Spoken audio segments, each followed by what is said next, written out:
All Good right. Hey, everybody. afternoon, good morning, good evening. Welcome, everybody, to 365 Deep Dive. He's John, I'm Andy, and today we are going to be diving into the new Microsoft Teams desktop client. Now, you're probably thinking, wait a minute, didn't you guys do a little bit of the new desktop client a few months ago? And we did when it went to preview for Windows. But a lot's hmm changed in the last few months. We've had a lot of time with it hands on. I know I've been working with it in my work environment, It's on production, Mac really now. putting it through its paces.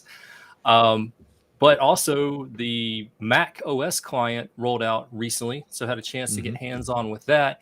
And there's a bunch of new stuff to talk about. Rumor has it might be going general availability according to the Microsoft roadmap here in the next few months. And so we wanted to revisit the new Teams client and what has actually changed. So welcome to the show. Hey John, how's it going? Good, man. Yeah, I think this is a good time to, circle back on new teams. And like you said, we took a look at it this summer and kind of deemed that maybe it's not ready for prime time. You kind of want to leave like your, web version of Teams up in the background just in case you got to do something else that's, a little bit more power user friendly. It's been a few months. There's a lot of gaps have been closed. So I think it's time for us to revisit and see is it ready for regular folks to start using the new teams and get the benefits out of the performance without having to sacrifice too much of the functionality. So Yeah, this will be a really good topic. It'll be a fun show. yeah, I'm really looking forward to this one and putting it through its paces. hmm For those of you that are joining in live, let us know in the chat where you're coming from, whether it's Friday or Saturday or somewhere in between. But let us know where you're coming from, and the chat's open, live Q&A. So if you have questions as we're moving through this, we love to demo live. This is going to be a pretty big demo session. Daryl taking a screenshot. Yeah, this is going to be a pretty demo heavy session as we're uh-huh. moving through this one here today. So this should be a lot of fun. We'll be sharing some socials, how you can engage with us. I know many of you are here through YouTube and through LinkedIn and possibly through Twitter, X, whatever we're calling it this month as well. But engage with us on the socials. Feel free to share. We'll share some of that information coming up. But Yeah. why don't we go ahead and dive into the deep dive for today?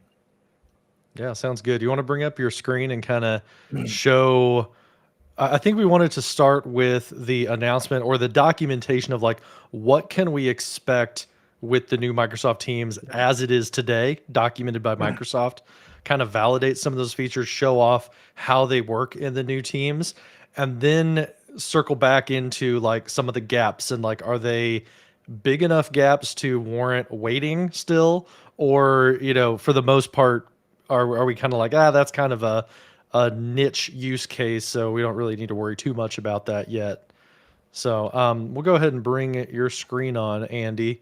And this is the blog post, right? So back to in the Wayback Machine of March, Bing Chat was brand new. We were all excited about that, and things have changed a lot since then. So you want to scroll through this blog post to kind of see where we are today versus March. Yeah, so this was released back on March 27th earlier this year. This was the initial announcement where they're talking about the new era of Microsoft Teams. Inside of here, some of the things that they talked about specifically, and we've tested previously, is that the new hmm Teams is faster, simpler, more flexible, and smarter. This sizzle reel video was really good because it showed load times for the classic teams versus the new teams. We demoed that previously, and the new teams definitely is much faster to load, much faster to work with in a number of different scenarios. From an architecture standpoint, the new teams has been rebuilt. They rebuilt the back end of it, newer technology works a lot better. But hmm one of the things that they talked about initially that really hit home with me is it's more flexible, and they're talking about multi-tenant, multi-account. Many of us that were working with teams, we're not working with teams in a single Microsoft tenant. We're working with teams across tenants, whether I'm in a production environment and we've got clients and customers who have their own tenant, and we're having meetings back and forth, or I'm in the consultant world and I'm dealing with 9 or 10 different clients at the same time, or maybe I'm a community contributor and I am joining another tenant just to be able to deliver a presentation for like a user group. Multi-tenant, multi-account is a big part of the team's experience, and I think Microsoft was a little caught off guard about around that need. So the new tenant or the new Yeah. client has been built around a lot of that, so it's more flexible. We're going to come back to this in just a couple of minutes because we got some cool stuff we want to talk about there. On top of that, they talked about it being smarter. They've introduced a number of features inside of it. They leaned into the AI here a little bit, but it's a Microsoft Copilot world now. There's been a number of updates there. That's a whole separate show. So we'll come back to that one down the road. But there's some things that they've started to roll out for with Teams and Copilot that are really exciting. And then they announced that it was easy to get started today.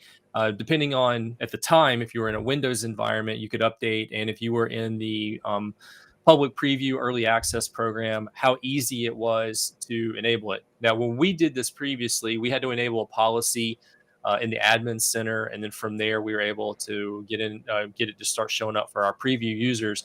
I believe that policy is on by default now, if I'm not mistaken. From the Microsoft side, you have to opt out of Mhm. it. And then anybody that is in that targeted release, public preview, or early access program should see that light up in the upper left-hand corner, and they can go ahead and start switching into it. But it was a preview, and that's what they were announcing. So that kind of sets the stage for where we've been.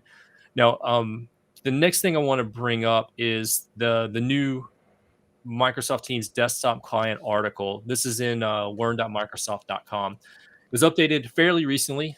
September 18th was the most recent update to it. Um, and there's a breakdown of all kinds of things inside of here. So, for example, if you're brand new to the Teams client, like what is it? Well, we know it's been rebuilt from the ground up. This is what it looks like. The interface has been refreshed slightly, but it's still the teams that we know. Whether you're working in chat, whether you're working in a team, using Teams for a team to manage a team and work with a team, you're still going to have access to your calendar and then the other applications. Not everything is quite one to one. We're going to cover some of that in the show, but this is the new Teams desktop client. Now, with that, some people have some questions. When's this going to be available for my organization? So, as you know, in the article, they talk about it's not yet available for the customers that are listed here. So, for example, it mentions Mac. Well, Mac's in preview, and we're going to demo that today. Both John and I, we're going to go back and forth between Mac and Windows. If you're a VDI customer, Mhm. not available there, and it's not available in the web. So this is strictly the desktop application, but that's where I think you're going to get the most value out of it is the desktop. That's where I typically use it, especially from a presentation standpoint. And then we are talking non government cloud. So if you're in like GCC, High, DoD, it's not going to be available for you yet. And then there's a couple of other use cases that are there. That's all documented in the article, so definitely reference that. Mhm. They do have a rollout schedule for this. What we're going to show today, this is still preview. Technically, it's still preview, so keep that in mind as we're moving through it. It just means things are subject to change. We're going to talk about where they're actually updating the schedule in just a minute, show you a little bit of that. And then when are users going to see that new Teams toggle? Depending on um, the whether your policy internally is to for the targeted release and the early access is whether you're going to see that light up. And your admins can control when your teammates see it. But I've been testing it in both my private environments and in a production tenant. I pretty much run it as my daily driver in my production tenant on Windows, and I've had a great experience there. But the down below, you're going to see the update channel listed. So the public preview program, the targeted release program, those are available now. If you're in the current channel release late September, you should start to see that switch light up. If you're in the monthly enterprise, it's going to be late October. Semi-annual, you're looking at October for your preview, and then if you're in the semi-annual enterprise channel, you might see that in January. And again, just a disclaimer for those of you that are government cloud, they've included that. Next question people have is, when is it going to become the default client? So you're going to be able to pick and choose your own adventure there. But based off of the licensing here, they're saying October of 2023 is potentially when it would become the default client. That implies to me that that's when they're looking to go GA with this, general availability for everyone out there. And then they just got some more on the various update channels. So that being said, I'm not going to read this whole article to you, just kind of paraphrasing a couple of things. So let's move down, and we're going to start off our deep dive into what features are missing, because that's the thing. Like, we've had the classic client for quite a while now, and people really want to know, well, I can do this in the classic client. Is this available? Because this is the thing that I really need. Off the top of my head, breakout rooms. We'll talk about that in just a little bit, but that's something that some of my users are really wanting, and that might be a barrier to entry for them, not having breakout rooms available. So there's a really great resource from Microsoft. It's from the Microsoft adoption. They link here. But if you go to this particular article, and we'll provide all the links in the show notes, or if somebody out there wants to throw them in the chat, that'd be awesome too. Yeah. But from Microsoft adoption, they put together a really great set of resources. And the thing that we're really concerned with is the features. So you can see this was last updated on September 21st. And it talks about the features in the new teams for both commercial and education. It tells you what's available now. There's a pretty detailed checklist, and then it tells you what's coming later this calendar year. So, for example, you can see Mac, VDI, they're listed as coming later. Some of the advanced calling features like delegation coming later. Access for personal accounts for those of you that are using Teams for personal. And so some things that are popping up and coming later. This one's kind of fun. Avatars. We're going to talk about that in just a little bit, but even with the rate of release and change, they're having a hard time even being keeping up some of the documentation about what's actually changed. But this is a pretty good resource to start with, and then you got some links to share out from that. But some of the things that are missing, those are your resources. But we're going to start here. What features are changing, and we just want to call out some of the things that are going to be a little different. Who's moved your cheese? These are things I think that are important. Microsoft's called it out, and I think it's important that we share some of that with those that are going to be joining in with us here today. So first and foremost on that list is the way that they handle the purple toast notifications. John, you're a little bit more familiar with working with some of that. Do you want to lead off with this one? Yeah, sure. So I'm going to switch over to my screen here. There we go. And to show some of these features, the structure that we've got here is both Andy and I, we're running the Mac version of the new Teams client, and we're running the Windows version. So on my screen, if you see the light version of Teams, we'll be looking at Windows. If you see the dark version of Teams, we'll be using Mac OS. And that feature that you brought up about notifications. So if you want to IM me, I think we could see a preview of what this looks like in the new Teams client. I think it's mostly changed in the Windows side, if I remember right. Is that correct? Well, here we go. All right, so you're going to send me an instant message to Megan, right? There we go. So you see that down in this corner, hopefully it won't go away while I'm kind of clicking on it, is we've got that toast notification that comes up. Something that is really helpful is that without having to go navigate or click on it to open up that chat, I can say, hey, Andy, hope you're doing well. And there we go. I can send him the chat message back through using a quick message, right? Instead of having to navigate to it or click just to open that. So that's something that hopefully streamlines things a little bit better. You see he's got the the other new emojis, right? And you see a little bit of some of this streamlined UI that was mentioned in the blog post and in the documentation. Is that so? He sent me a high five, and I've got those features where I can do the new reactions. I can basically bring that out. It's got all of my recent reactions. If I want to react to my own thing for some reason, I can do that. It's like patting yourself on the back. But those are available. You have all the, it's like 800 different things. But one thing I've noticed is these helpful little, I don't know what you would call them, but like almost recommended things that you can do in the pop-up, that whenever I switched over to the new Teams client, rather than having to click the dots and then go to edit my message, it gives me a nice little pencil icon.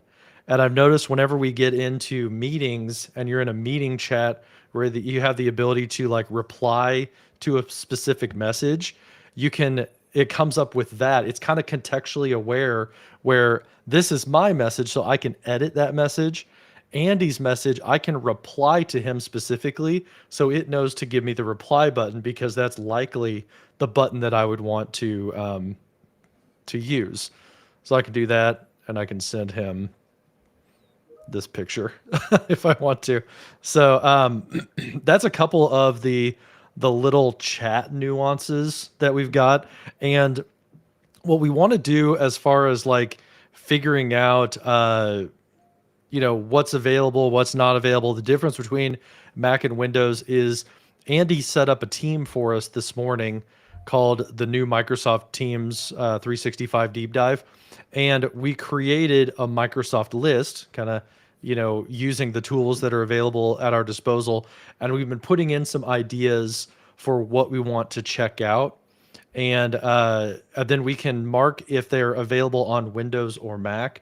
So at the end of this, I'm hoping that we can have kind of a heat map of what is and isn't available. So I think if we collapse some of these other options here and focus again on those chats, you think first, Andy? Yeah.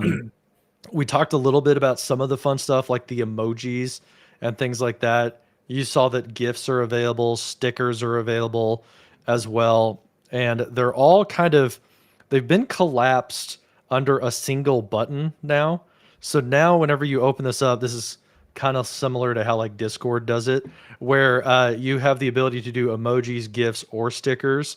And that's if you search, for like metaverse. If you search across, it will search all of those different resources for you. So I saw Dwayne said like high fives. So I can do like high five.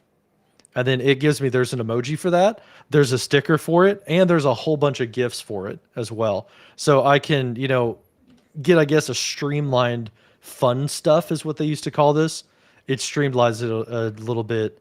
And then we want to check out the pop-out chats as well. So just like before, this is a pretty critical feature to a lot of folks, is the ability to pop out a chat into a new window. So if I'm talking to Andy over here, but I want to be talking to like Patty over on the side, I can click the pop-out button, and that works just like it did over in the classic Teams. And if we flip over to the Mac version, again, I can do the same stuff. I can go in here, I can add a picture of a gift, and I can pop out this this chat with Pradeep right here. So I think we could mark both of those as green for Mac and Windows, Andy. So if we want to And I do think that, there's one more thing that we should bring into that conversation. So let me yeah, go ahead. into this. So we got our conversation going here. I'm going to pop that out into this window here. So I got that. We're good. And then I'm going to head over here, and I'm actually going to switch up. And 1 second. What I want to switch up is I need to bounce back over to my other one of my other tenants. And so I'm going to do is I'm just going to switch over there. And while that's happening, I've switched in the background. I'm in a completely separate location. I'm doing other stuff, other work over here. And as part of that, I'm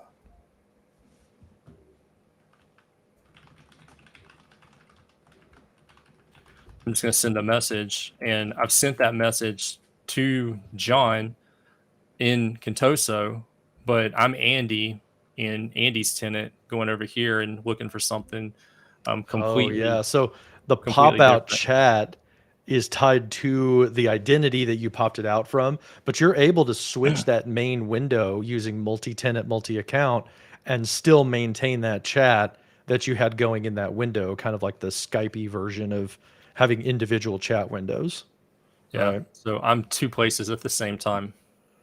Dude, that's pretty nice.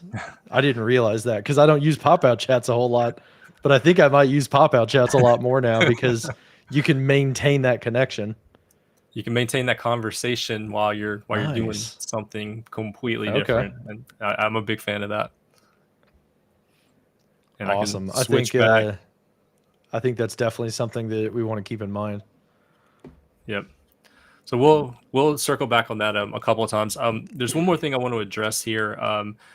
There there was when we announced this in our social medias. I believe on LinkedIn, I got the comment around it about there was a feature missing related to chat and being able to tag chats. Um, Hmm. and I went and looked into that, and I wasn't able to find anything on that. So if anybody in our joining us live has any information or can provide a resource for tagging in chats, classic versus new, would love to share that information with people that are joining in live. Hmm.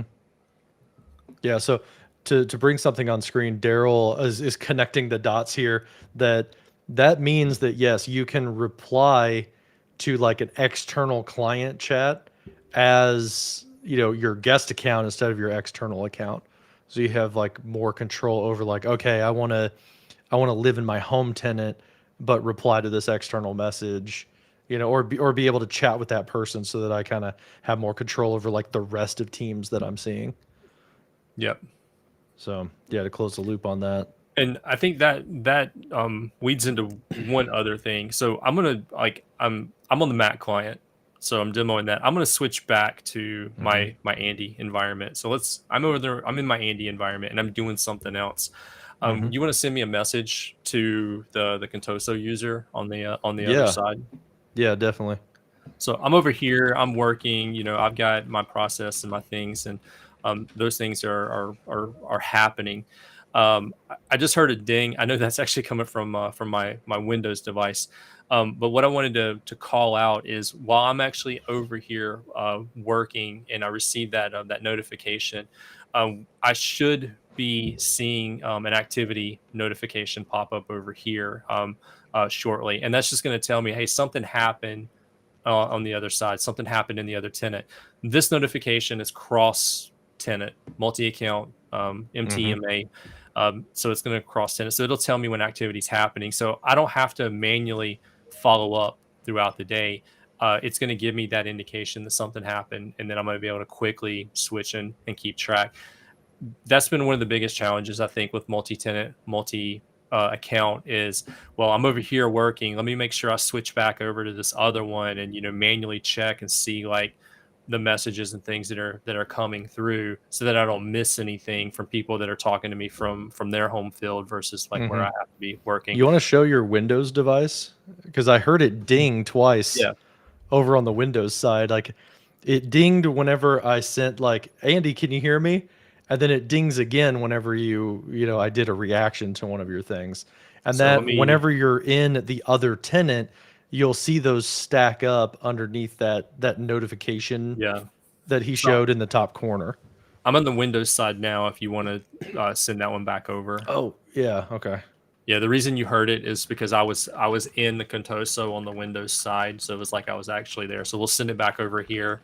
I'm on the Windows side, but I'm on my Andy thing. So you see, like Mhm. Megan's sending me a message. I'm getting this notification down here, but up here, that's my Iron Man image. That tells me that I'm in my Andy upskill account. I'm not in the other tenant. So another layer of notifications to potentially manage. Daryl so eloquently put that in the chat. Figuring out Yes. notifications with this can be a little tricky, but in the real world, I would hope that you're not going to have the new Teams client open in both Windows and Mac simultaneously and be in multiple environments simultaneously. But yeah. Yeah, and I'll show real quick how to do that. What Daryl was talking about is like, yeah, you're gonna get notifications for all kinds of things. They're gonna stack up under that top corner. I don't have it because I don't have um, another notification like unified area. But what you can do is you can go into the settings for new teams, go into notifications and activity, and then you can decide what you get notified about. So down here, there's likes and reactions. I don't want to, get a banner for that or activity. I just want to turn that off. And then now I won't get, a bunch of like, hey, so and so thumbs up your message, things like that. So that's how you can clean that up a little bit. And you do that when you're logged into that tenant. So, if you flip over to your guest account, you can go into the settings, adjust that over if you want to as well. So that's helpful. I'm curious if anybody in the chat knows, like we saw the toast notification pop across, right? That came right up and he could have done a quick reply if he wanted to.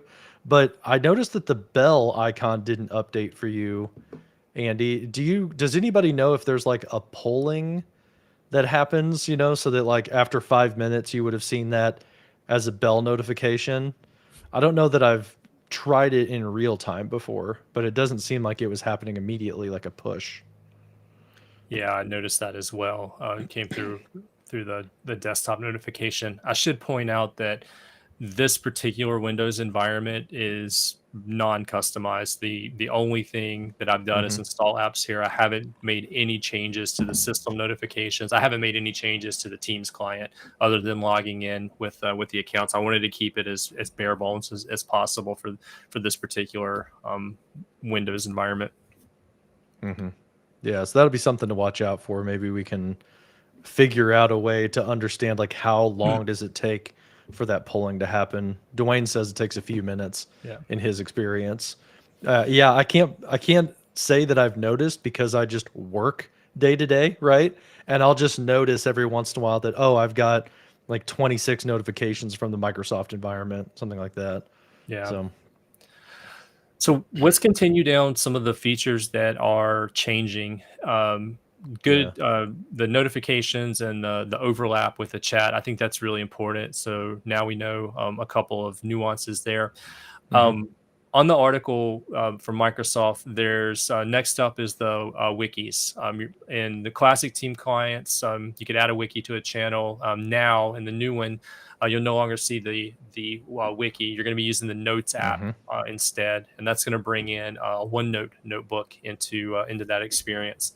I think that's an overlap with some of the changes that were happening in the classic teams, anyways. The move away from Yeah. wikis to OneNote. Um, I don't know if we want to demo that or not because I think the overlap on that one's Yeah, I noticed it comparable. in mine. I'm going to flip over. So I noticed that whenever you created this team, yeah, of course, there wasn't a wiki there. That's part of that existing change that like wiki is being retired. Now we got that notes field. If you open it up, you'll see that it's generating the Microsoft OneNote note. Yeah, A Train says, yeah, you won't be missed. I definitely agree with that, especially when you see like the note, the collaborative notes and like the loop powered note functionality. Oh my gosh, so much better than like the wiki based notes that we had before in meetings, especially when we get over to that point. You But yeah, said you see Luke that Barrel has entered the it chat. created that. Yeah, exactly. Yeah, and I definitely want to show that when we get into the meetings, the collaborative notes. For me, that is like transformed how we do meetings. It's been probably the biggest significant change I think in the past couple years is meeting notes are like actually useful now, especially how they sync over the tasks and stuff. But yeah, it's not a lot to show. It's just that the wiki is not going to automatically generate whenever you create a new team or a new channel. Yeah. Yeah. So if you want to continue demoing, I'll go into the next bullet point that they had in the Mm-hmm. article. So Okay. moving down to the next one. Yeah, there you go. There's your files. Yeah, it didn't make the wiki tab. Yep. So yeah, what's the next one? So next up is adding third-party cloud storage from the Files app and the Files tab in Channels. So in the new client, you'll no longer Mm-hmm. see Add Cloud Storage in the Files app on the left-hand navigation bar, and Okay. within the Files tab. So it's not going to show up there. You can add third-party storage, but you're going to have to do it from the Teams app store Mm-hmm. now. Okay. Interesting. Yeah, I can't say that I've ever used that. The ability to add like a Google Drive or a Dropbox or something like that as a cloud storage to a channel.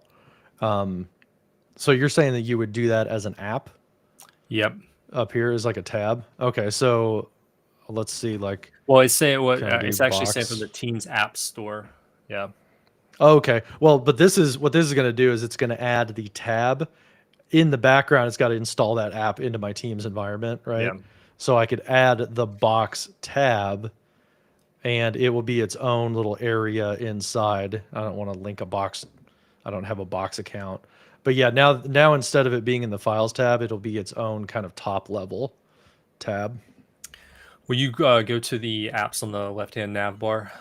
Yes. Yeah, let's check out apps here. Yeah, so you're looking for like a Dropbox Okay. or a Box or something like that. Yeah, which I had done box. I found box and it in the background it installs the box app.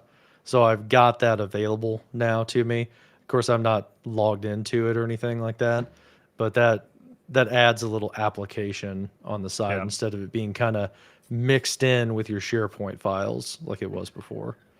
And let's head back to on the left-hand nav. Let's head back to the Hmm. files area. Yeah, on the main one. Yeah. Okay, yeah. So let's go Just over past here it. to files. Oh, where's that? There it is. It's a purple icon. Okay, so here's the main files area. And yeah, you had the ability to add cloud storage right here, right? Now, Yeah. whenever you do more places, it's just going to be SharePoint locations. So if I need the Mark 8 project team or something like that, I can get to it through the more places area if I wanted to. Same with like all these other sites. These are SharePoint sites. They're not, Dropbox or Google Drive Right. locations.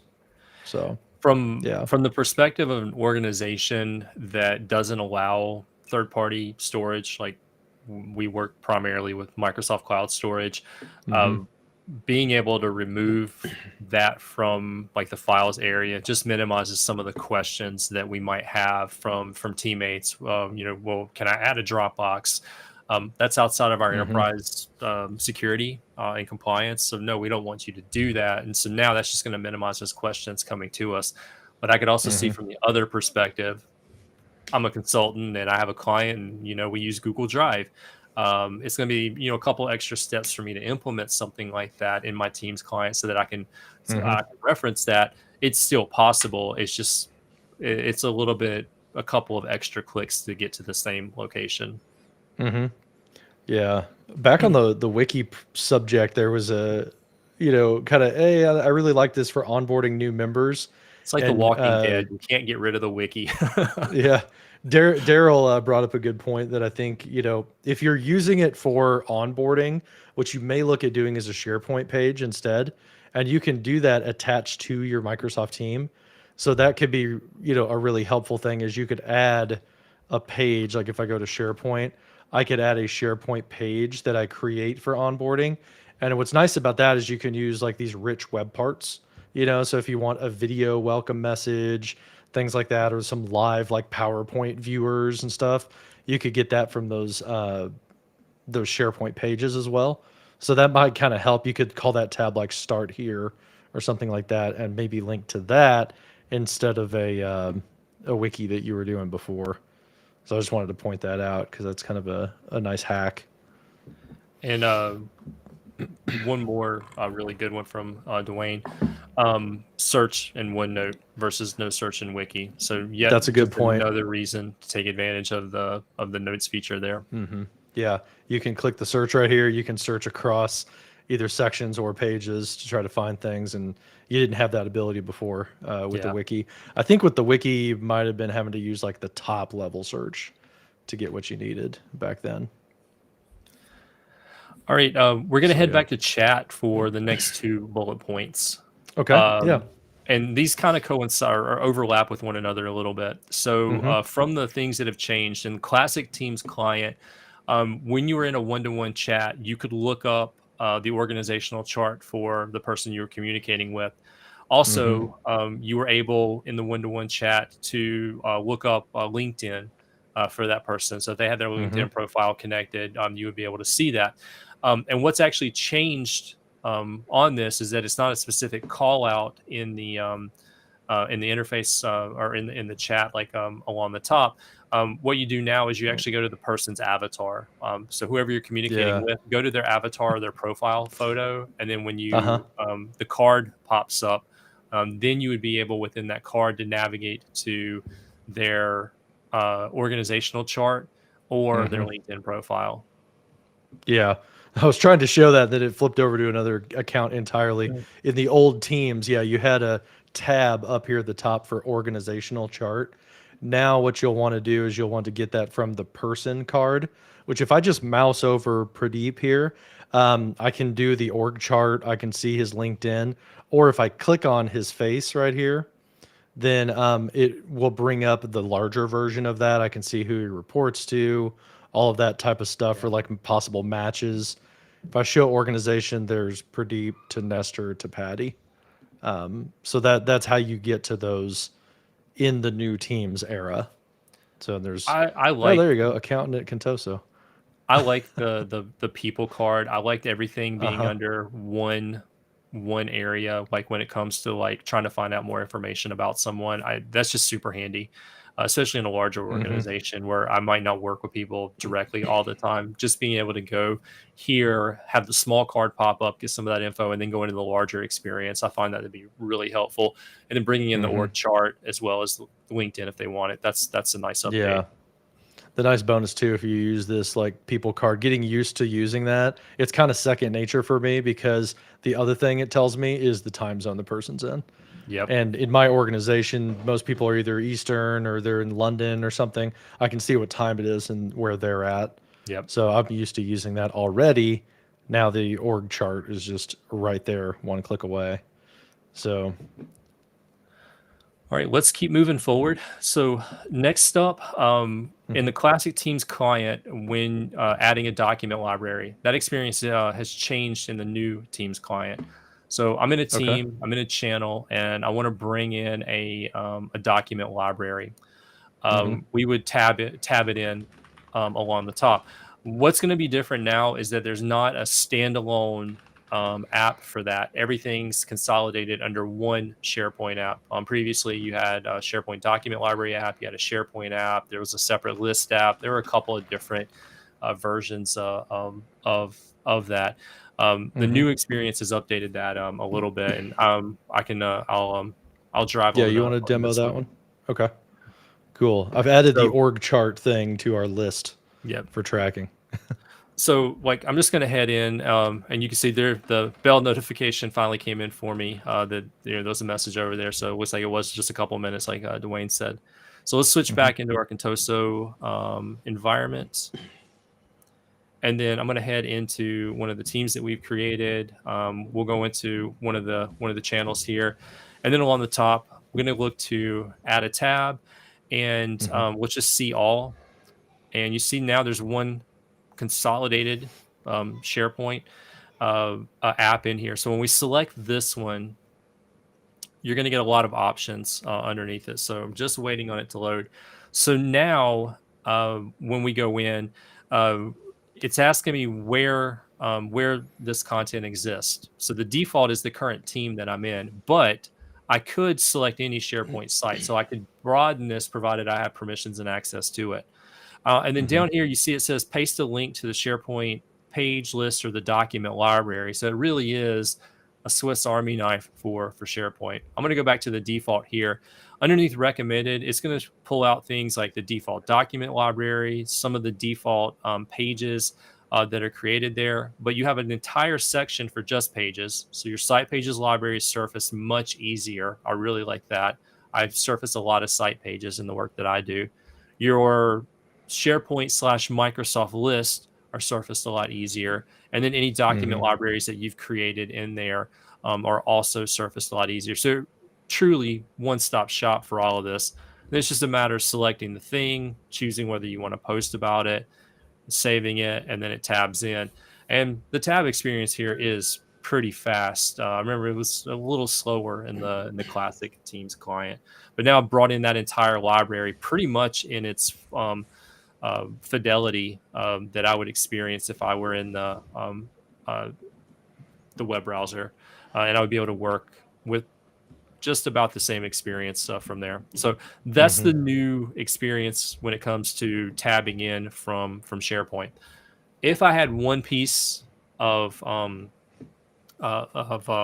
feedback, it would be: can these stop moving around?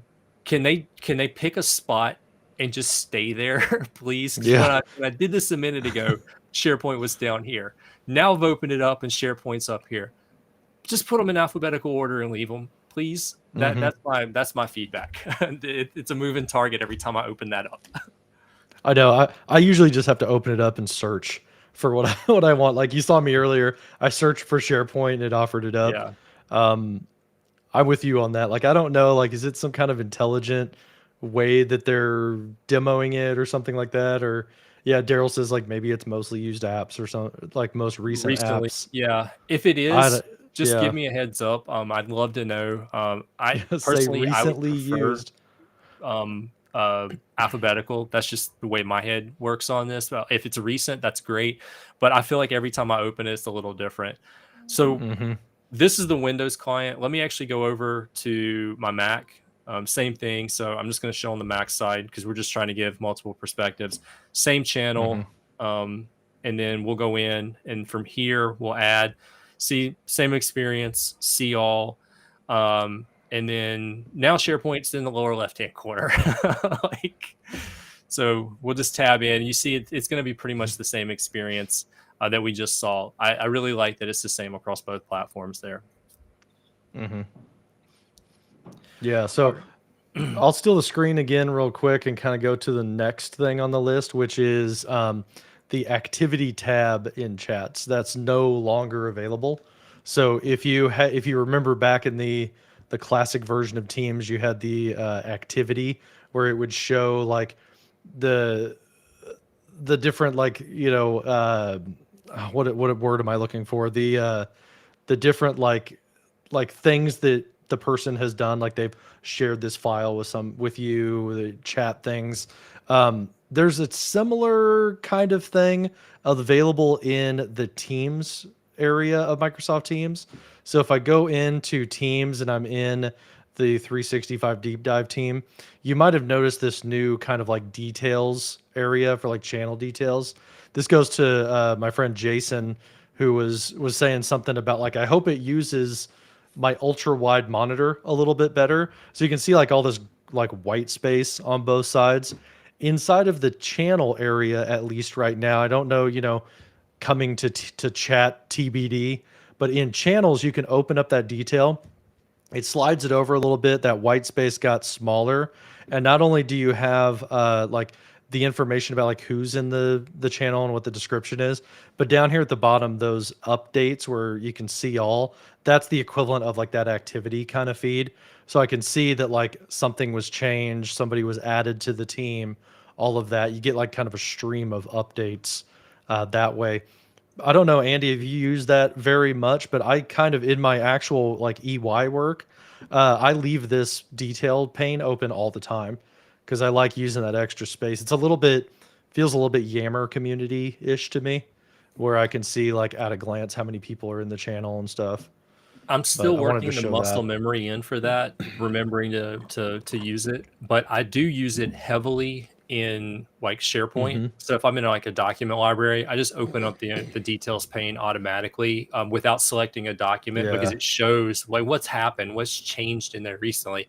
It's just a matter of working it into my Mm-hmm. muscle memory for Teams to pay attention to what's happening over there. But like you, like I do Yeah. like having a high level glance of like what's happening and then Mm-hmm. being able to call that out Yeah. or And pop it out.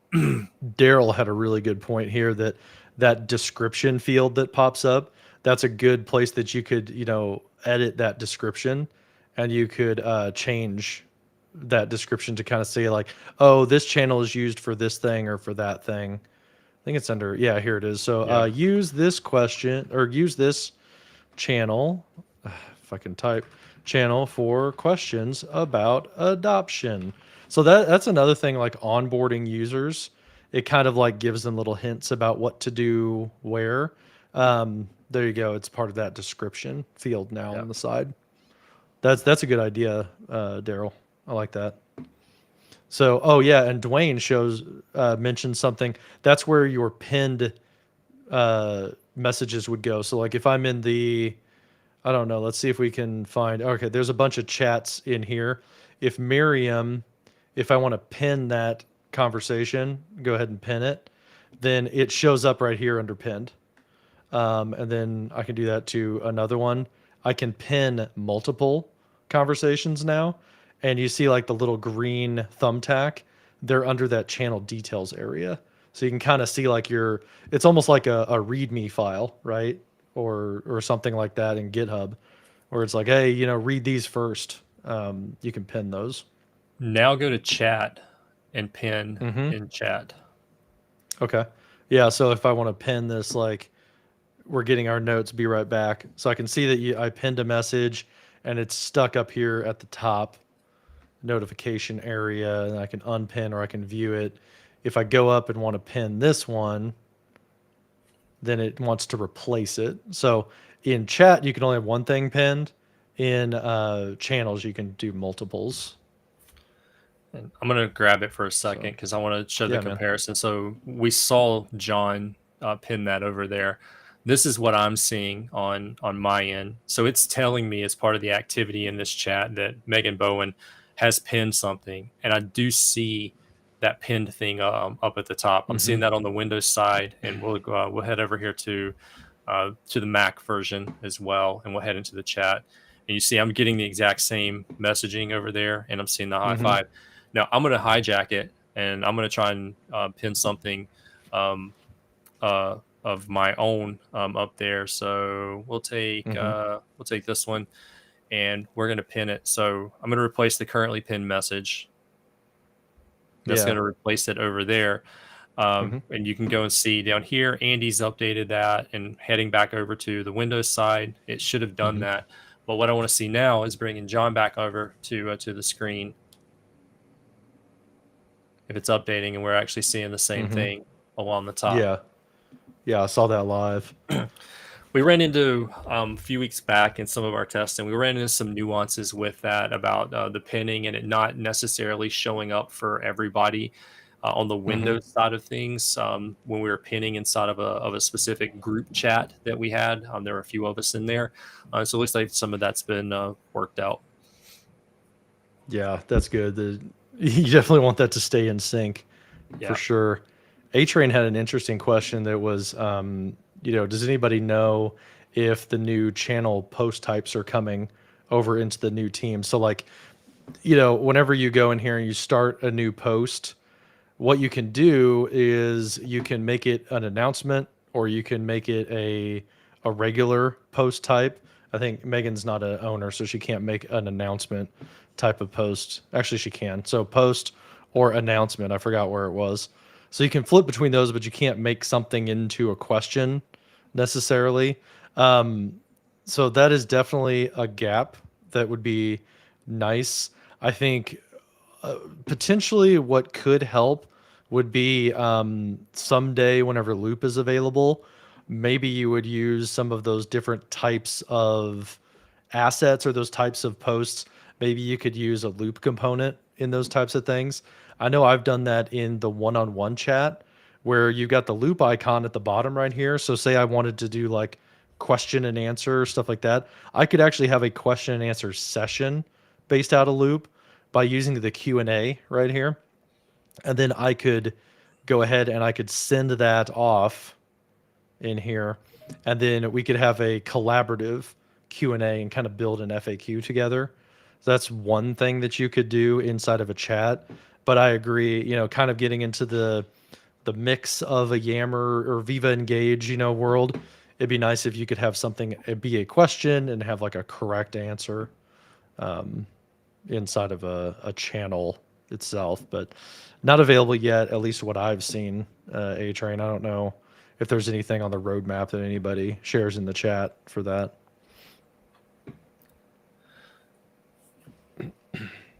All right. Next up on that list, we have in the classic Teams client, there was the ability to save messages and files in Teams. And in the new client, it says that this is going to be replaced later this year with a similar feature and that it's no longer available. So this is when you go into a message in the upper right-hand corner, look for the meatball menu, and then the save option. And you can save things from a chat, or you can save a message. You can save a file inside of a post. So we'll say they're going to replace that later this year. Yeah. And if you want me to drive on that, I'll show that. Yeah, go ahead and show that part over there. Jay has a question on here. He says, he heard that Microsoft might be pushing back the default into 2024. That would be interesting. I haven't heard anything about it potentially being pushed later than October. What I will say is I did notice that if you look really, really closely at both of us, but like Andy's showing the screen right now, on the Teams icon, it used to say pre in like yellow. Now it says new in teal. So like they're kind of getting the branding updated to show that like this isn't in preview anymore. It's it's the new Teams instead of preview. So I don't know. Everything I've heard is I think it's still rolling towards that October date, but that'd be interesting to see if it gets delayed. All right, so I'm showing here, I'm in a chat, I've got a message over here, and previously we go to the meatball menu and you'd see an option to save, and even expanding in more actions inside of here. I'm not seeing anything in order to save and be able to get back to that.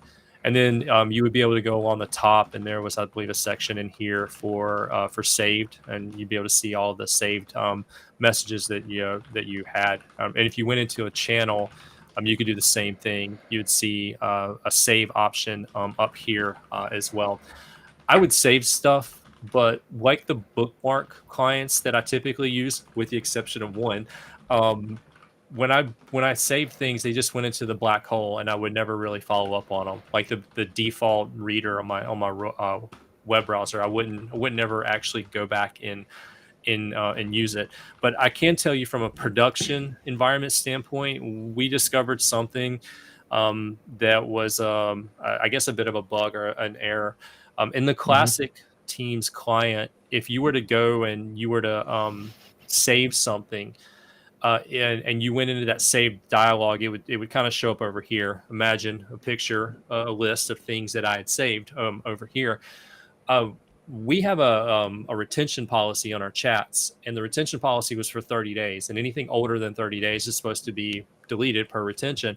But we found that if you were to if you were to save something from a chat conversation, and you went back and you looked at the list, you would still get most of the message. You wouldn't get all of it, and if you clicked on it, the message was gone, but it would still show up and partly in the interface. And so that was kind of a little bit of a issue with retention policies, especially trying to get rid of those things that were older than 30 days. But as we can see here in the new client, there's no saved message for later. There will be something rolling out later.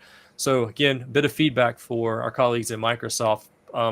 Please double check that whatever you implement for saving messages and or content for later is fully respectful of the retention policies that our organizations put in place, because there was still some stuff peeking through even with those retention policies enabled.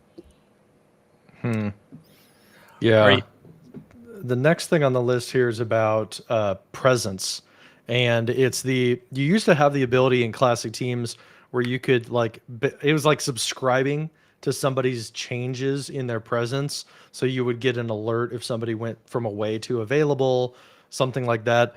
It sounds like you can't do that anymore because it says you select the user's avatar to see their online status, when they're available, that type of stuff. So I'll show that real quick in the chat context. So if I look over here and we're looking at Pradeep, he's offline right now.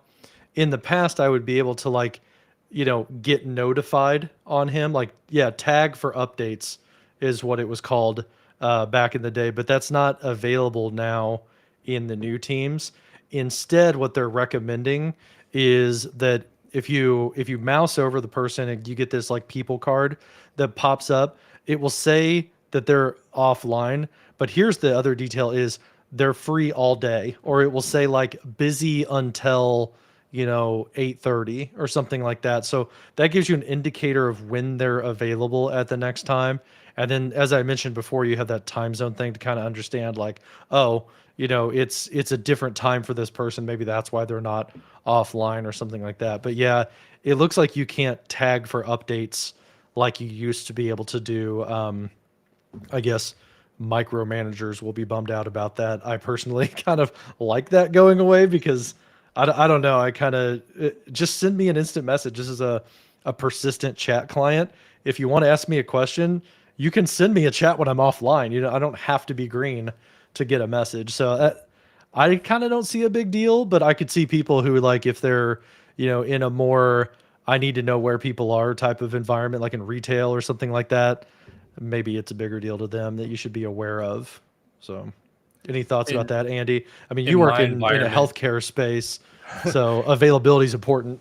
well, in my environment, we try to scale our resources as much as we can. We're a small team supporting a large user base, and Hmm. if we don't put people through bookings to request time with us, and they just try to, hey, I noticed you were available. Can you answer a quick question? A quick Hmm. question is never a quick question. A quick Yeah. question typically snowballs and it turns into something much bigger. So Hmm. we I don't want to say hide behind our calendars, but we have to have our calendars as kind of a line of defense so that we can Hmm. maximize our ability to scale and work across the enterprise. So as long as it respects my calendar, that's great. It'd be cool if I could, replace that with you want time with me? How about bookings? Yeah. And then, we'll figure something out from there. Yeah. One thing I'll offer up too is as much as I kind of hate it personally, you do have the ability to like mark things as important. So you could mark as important. You can also mark as urgent, and it will actually notify the person every 2 minutes. So if you really want to be like, hey, where are you? You could use an urgent notification. Again, I kind of hate that, but it depends on the industry you're in. There certainly are valid use cases where you might need that type of tracking of people, like where they're at. So, um, what's the next one on the list here? Um, the settings dialog. Settings is now an app access from the more options meatball menu in the title bar. Okay, try to digest what that says. So, The setting dialog. or Okay, sorry, yeah. So they've moved that upper corner of like where the settings are to get to the app settings. That's what they're talking about, right? I'm trying to wrap my head around that one. Yeah, so essentially what it means, I wish I could go into classic mode because like it logged me out and kind of did something weird. But essentially when you went into settings before hmm, for the Teams application, it was a pop-up, right? It kind of was like a hovering window. Now it's a full-blown application. So it kind of takes over the whole interface. When you go into settings, you've got all of your options along the side to kind of go through. Some of these I think are a little bit consolidated uh, under like less headers, but basically like you have more space for all of your settings to be rendered than what you had before. Like here's the devices option, so I can go in here. I can change my audio. I can adjust my camera, stuff like that. You can still get to it. It's just it's more of a like full run experience instead of a pop-up window. yeah. So I guess that's worth mentioning. I don't know. That seems like a really small minor thing to me. So And then continuing on that same, yeah, you've got it already pulled up. The about links in the Yeah. more options menu meatball menu. They're now in the settings app under the about teams category. Okay. Yeah. Whoop-de-doo. Same with help. The help button is now located under the more options in the title bar instead of being in the bottom corner. Again, you used to have a help button down here in the bottom corner that my name is covering right now on Restream. Now, if you want to get to help, you click the meatball menu at the top, then you can get to help and you can like report a problem, you can submit a bug, stuff like that. So yeah, they've moved your cheese to the upper corner. Yeah, not a huge deal, I don't think. Ability to build teams' personal apps using adaptive cards. That's something I don't know about much because I haven't ever built Teams apps. Do you know if that affects your org at all, Andy? If you guys were using personal apps that had adaptive cards coming in? Not that I'm aware of. Yeah, so that More might be help. one we pin for another time. I know we've talked about adaptive cards as part of some Power Automate previously, but this is in the Mm-hmm. context of building personal apps. That sounds like something fun to explore. Personal apps, Yeah. maybe some personal productivity apps, and what we can do there. So maybe we'll Mm-hmm. circle back to that in another deep dive in the future, or maybe somebody who's joining in with us today wants to. Fill us in on some of that, maybe as a guest on a future episode. That'd be kind of cool too. Mm-hmm. So let us know. We have all kinds of different social media channels that you can engage with us on. I'm going to shamelessly Mm-hmm. pull these up on the screen. Yeah, So we on our get John's LinkedIn's and LinkedIn stuff. up in Mm-hmm. the corner there. Leave that there for a moment, and then we'll switch out, and I'll bring mine up. But if you have any experience with that, or if you want to do some demos on it, let us know. It'd be kind of cool to have some guests on the show for that. Mm-hmm. The next one also is like a whatever type of thing, which is general appearance changes, like colors are updated, stuff like that. I think what they're saying here is like basically they're going more with that fluid design language because they're not as constrained by what you could do inside of oh, I just lost the word of like what was the container they were using before new teams? Not Chromium, but the containerization technology. They're not constrained by that as much. Now they can use more of like the native things in the operating system to kind of do theming and general look and feel. You're talking about Fluent framework. No, the what was it called that like every app is built on? It's like includes Electron. Yes, Electron. They're Gotcha. not constrained by Electron anymore, so I guess they were able to kind of advance some of their fluid design concepts. The ability to use tags in the add member dialog. Apparently now there's an advanced flow for tagging. So if I am going in here and I'm going to add a new member to this channel, oh, you might have to show this because you're the owner, Andy. So like go into the team and add a new member. And then you should have the ability, I guess, to add tags at that time. So add members. You could add like, I don't know, Nestor or something. Yeah, Adele. Click on her. She's going to be a member. I'm not seeing where you can add a tag to that person. I guess go ahead and add her, and then let's go into the team and go into the tags and see if it's there instead. So let's go into manage team. Then tags, the tags at the top. Yeah, that tab right there. Oh, maybe it wasn't doing it because you didn't have any tags. So yeah, 365 deep dive team. You can add people to it, things like that. Yeah, Daryl's saying that. Yeah, you should. It would be adding a member and a tag at the same time. He said he saw it about a month ago, but hasn't seen it since. Maybe that's one of those out of date things, like they pulled that feature back, maybe or something. I guess you have a tag now. Can you try adding somebody to the team again?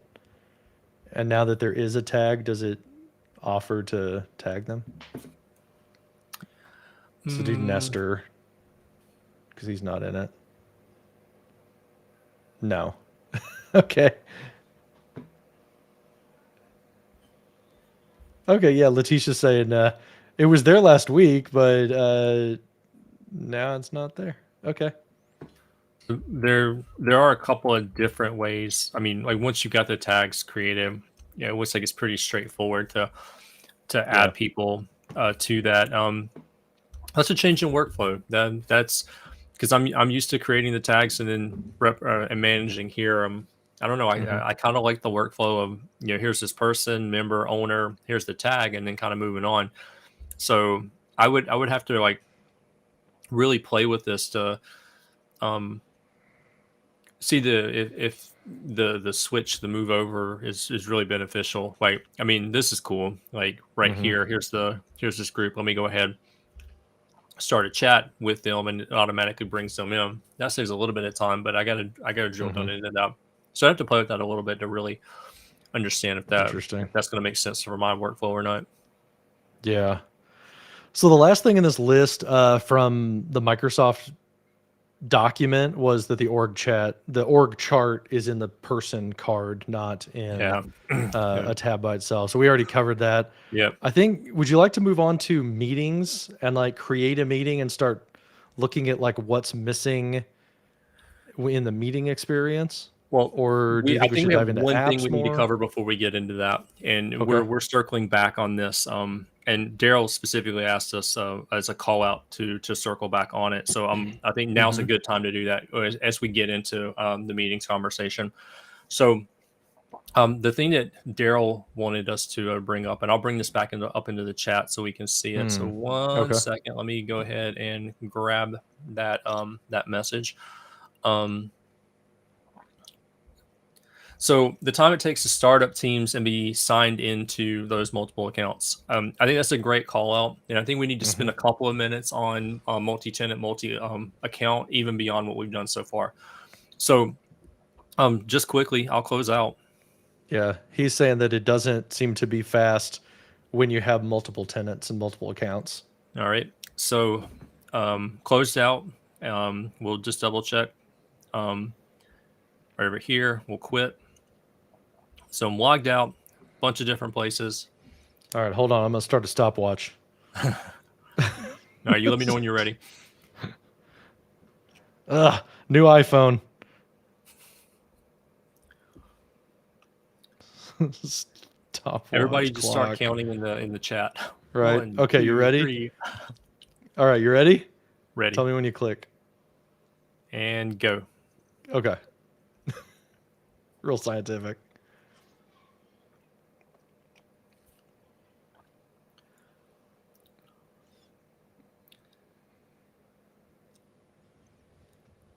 All right. Still Okay, so loading. yeah. The launch and rendering of the window was 8.9 seconds. And then there you go. So now you've got the other, and it was about 15 seconds to get get it to start showing your accounts. Yeah. So with Oh, he that, let's says now switch over. switch to another account. Yeah.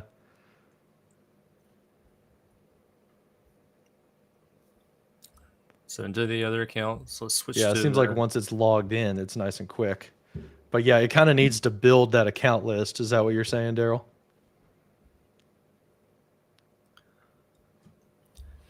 all right. So that's the login experience when you have multiple tenants there. So definitely Mm-hmm. wanted to show that. That's a good call out, Daryl. And then just briefly, let's spend a couple minutes on MTMA, multi-tenant, multi-account. So Okay. you see, Yeah. I'm actually logged in as three separate people, three separate Mm-hmm. accounts. I've got two demo accounts, and I've got another account that I work with. And switching back and forth between them, it's pretty straightforward. And we've showed, we can be in chat in one place, and we can go and view the other tenant in the other. Um, but what I wanted to call out here is even within a tenant, Mm-hmm. it's easy for you to go up here So I can switch between different accounts, but like we've been able to do in the classic teams, I can take this one account and switch between a couple of other tenants as guests. So I'm like Mm-hmm. guests in all of these off to the side. Easy enough to switch there. But now I'm able to actually jump across other to another account and be a member of that organization versus that guest experience. And as far as like adding in additional accounts, the process is like super easy. Um, Mm-hmm. Sign in from there, and depending on the device that you're on, if that identity exists on the machine already, it goes ahead and pulls up a list of them. So like I have another machine over here, and when I go to log in as another account from the add another account option, I get a list of all the other tenants that I already have, and I can just pick from it, and it just simplifies the login process, and that's like super super nice. Um, Mm-hmm. and so that makes that really easy. So just the nuance: this one account can be owner, member, whatever in this tenant, but it can also be a guest in these corresponding tenants. So now there's 5 that I can jump into, but I can still add other accounts to that and switch Mm-hmm. over the back and forth between those. And so I truly can be in a bunch of different places at the same time. So that's on Windows. I'm going to get the same experience if I'm on the Mac. And you see Mm-hmm. there, like it's bringing up um, the other listing that I was mentioning. That's really handy. Yeah, it's like It, cash. it's cache those credentials, yeah. Which Yeah. now that means on the Mac world, as John experienced earlier today, sometimes clearing that cache of user accounts that you're logged into means you're going to have to go into your keychain and delete the credentials to reset it, and then you'll Mm-hmm. be able to free the Mac client up to be able to log in appropriately. Um, Mm-hmm. uh, Said the feature should be called omnipresence because of how easy it is to go back and forth. I think another thing with MTMA to get over to meeting functionality would be to show off the simplified launching of meetings between tenants. Like if I maybe the best way to demo it, Andy, would be if I create a meeting and invite you to it, have you in your other tenant, and then I'll start the meeting and request you to join and show that you can join the meeting without messing up your other tenant that you were in. Does that make Sounds good. sense? Yeah, I'm gonna hang Okay. out over here and All right. So I'm going to schedule a meeting then for today, and we're going to call it, I don't know, something about an urgent meeting with Andy. Oh, there it is. I was like, I'm clicking the button. Why isn't it popping up? It's over on my other screen. So, one-on-one with Andy. So we do that. We invite him to it, and I'm going to send that off, and then I'll launch it from Megan, and we'll go ahead and invite him. So he doesn't even know he's been invited to a meeting. He's just over in his, guest tenant or his home tenant doing his own thing. And so I'm going to launch the meeting from Megan. I'm joining the meeting. Don't use audio. So I got the meeting up. Be like, where is Andy? He's unaware that he's supposed to be in this meeting right now. So I'm going to send him a request to join. And you'll see he's getting called on his Mac right now, but he hasn't switched away from his Iron Man stuff. So he's getting it on Windows and Mac. Go ahead and accept that. where do I want to join from? Okay, you're joining from the Windows side. Should be joining from the Windows side. I clicked Yeah, on there it. we go. So it's popping up. You see Katoso in the top corner right there.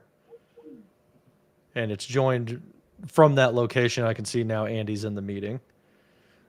So you can get to your meetings from either side. I've noticed this whenever I have like Microsoft meetings or something like that. It'll ask like, do you want to switch the tenant or not? I can go ahead and hit skip and join from that side if I want to. But it doesn't take you out of your flow of work whenever you get like, an IM or a meeting join request, something like that. So I think the other thing to call out about Even that works with is channel that meetings, Dwayne said. it's intelligently directing you to the right tenant to get the best experience in that meeting. So Mm-hmm. if I'm in my Andy tenant and I have a meeting coming up with you and the John tenant, traditionally I would need to switch from Andy and then head over Mm-hmm. to the Collabmore lab, and then I would be able to participate and have the best experience. And that's especially important with channel meetings because my ability to engage with the chat and whatnot. Um, Mm-hmm. and now it's intelligently doing that behind the scenes. It knows, hey, Yeah. you're here, but you really should be over there. We're going to go ahead and direct you over there so that you get the best Mm-hmm. experience. The mobile's done that for a while. I'm really excited to see that coming through here on the desktop client. Yeah. I was gonna see. I don't think I've invited you as a guest. Your upskill tech. I don't think I have in there because I was wondering if I could invite your guest account and then have it offer up that whole. Well, hey, do you have a guest account? Do you want to join from that tenant or from your home tenant? Send it over. We'll Because find it out. will intelligently do that as well. So yeah, let's see if I can do this. So I'm gonna open up that meeting again. I'm gonna switch over to my screen. So I'm gonna edit that meeting that's going on, and I'm going to add Andy at upskilltech.com. And it looks like he's not a guest in the tenant yet. So let me get out of that, and I'll add you to like a team, so that you have like a guest account. So like I think I'm an owner of this one. Yeah, add member Andy at upskilltech.com. So it's going to add him as a guest, which creates like the little like parentheses guest account in the Azure AD environment, or intra ID environment now that we call it. Um, I wonder if this is going to be this fast or not. To edit that, go into Andy at Upskill Tech. I've already gotten an email. Oh, you have? Okay. Yeah, Didn't show it as guest, but I'll go ahead and send the update anyway. And then you are logged in to your home tenant, right? I am. So you're not logged into Contoso. So I'm going to rejoin that meeting. And then we're going to bring over your screen and see what it looks like when I request you to join So with your Upskill Tech account. yeah. So I've already got the Outlook reminder on my desktop, and I've got the Teams notification up here. Mm-hmm. So it says external next to me. And So I think you would accept that. I'm gonna transfer to this device, and then I'm gonna decline that guy over there. All right, so I'm in. Well, you're in as One-on-one. Collabmore Lab. You're not in as Upskill Tech. Was that Collabmore? Yeah. Yeah. No. Yeah. So you're in using Contoso. And I see your little like piranha plant on my side. Oh, because on my screen, this is my Andy at Upskill. I'll call you using that again. It doesn't help You're that I'm running getting two rung from computers on the same somewhere. computer. Yeah, I think it's ringing in the background on your Mac, isn't it? Or your PC. Yeah, accept it from that one. And you see that it shows William Honeycutt at the top up there. Yeah. You were able to join from that tenant. So I think we just got like all knotted up into a mess. Yeah. With trying to test that out. For the recording, and just so everyone's aware, I'm using a Mac, but I'm using Parallels and I'm running Windows Mm-hmm. in the Mac. So I'm two computers at the same time, and I have one more over here that I've got another guest on to send things over. So like I'm hearing things in three different places. So this is not the use Mm-hmm. case for everyone. I would log into one machine and be in that one place. Yeah. Daryl loves Parallels. Oh I'm just man, using the RDP for Parallels mine. app I'm for using another virtualizing laptop. Windows is incredible. It's amazing. Yeah, it's nice. Okay, so you want to hop into this meeting in the interest of time and go through some of the meeting features in the new teams, like breakout rooms, polls, avatars, the all important one that Spencer mentioned at the beginning, Stream Deck support, stuff like that. Let me go ahead and join that meeting. All right, so we're in here together now. There we go. Okay, so I think the first one is like adding applications to this and being able to like uh, see if we can do like meeting polls and stuff like that. So I'm going to do an app. We're going to add an application, and it's got polls right here. So we're going to add that app for us. Couldn't save your tab. So it looks like we're not able to add those applications, which I think has been identified as a gap, right? I could do like AI producer, and we'll see that it can't save the tab. Yeah, I'm getting the Okay, same so it's thing. trying to on that one.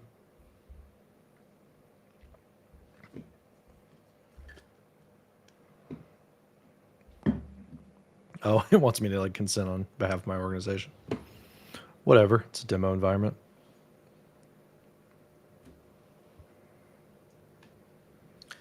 Something went wrong. Yeah, so it's looking like I can't add forms and polls to this meeting, unfortunately.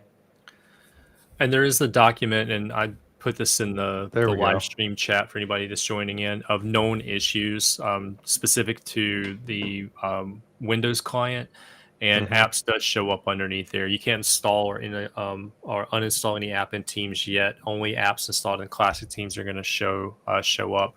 So if you add it, says if you add it in the Classic Teams, it should appear into the new Teams, and then other features are still pending. So it looks like that's one that we're still waiting for an update on. Yeah, so it looks like the old version, which is called Microsoft Forms, that worked, but the new one that it's warning me about, it wouldn't let me add that polls app to the meeting. I wonder if I leave the meeting and try to add it as a tab to the meeting itself. So polls is right here. I'm going to remove that, and then I'm going to add it back in using the actual polls name. It's saying it can't do it for some reason. Let's try it from Windows and see if there's any difference there. So edit. We got the tab for polls. Yeah, it's airing out on there, but I can add the old one.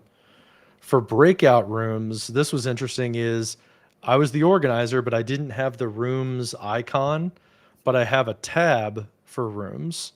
So it's saying, hey, you need to join the meeting in order to manage your rooms. We go here, we join now. We've got an icon for rooms up here in the top corner. Let's see if that opens up. So it did open up the application. I can create a couple of different rooms, automatically assign people, and it looks like that application's working.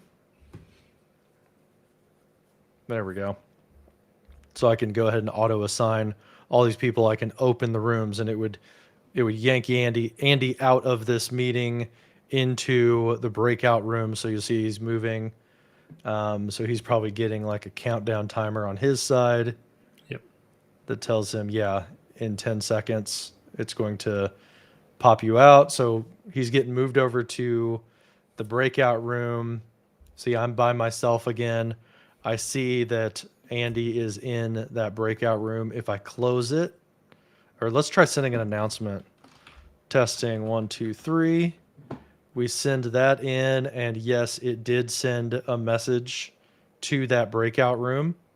And then we're going to close the room. It should kick Andy out of the room and bring him back in with Megan. So here in 4 or 5 seconds, it should show Megan's picture again because he's brought back into the central meeting. There we go. So room management, breakout rooms, that stuff seems to work just fine in the new Teams. So that's good. I'll mark that on the list that we've got, the Microsoft list.